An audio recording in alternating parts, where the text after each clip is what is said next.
Įėjimo kontrolės sistema – tai techninės bei programinės įrangos kompleksas, susidedantis iš turniketo ir brūkšninių kodų skaitytuvo, kurie yra montuojami prie įėjimo į klubą.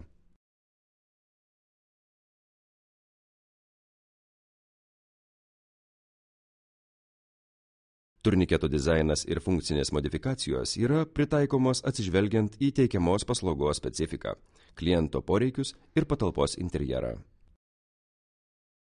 Įrengus kontrolės sistemą, lankytojui patekti į klubą užtrunka tik kelias sekundės, o techninės turniketo savybės užtikrina, kad lankytojas nepastebėtas neįeis. Sistema gali skaičiuoti klubo lankytojus ir pagal šiuos duomenis pateikti įvairias ataskaitas.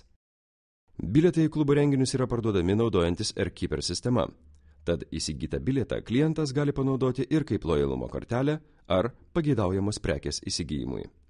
Įėjimo kontrolės sistemos privalumai padeda surinkti visas pajamas už bilietus.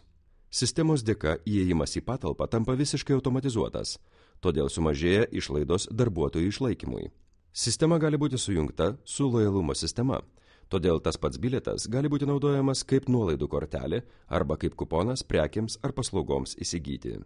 Sistema padeda surinkti tikslius statistinius duomenis apie lankytojų srautus bei jų išlaidas. Techninė įranga yra pritaikyta dideliems žmonių srautams, todėl yra ilgaamžė bei patikima. Naktinių klubų įėjimo valdymo sistema naudojasi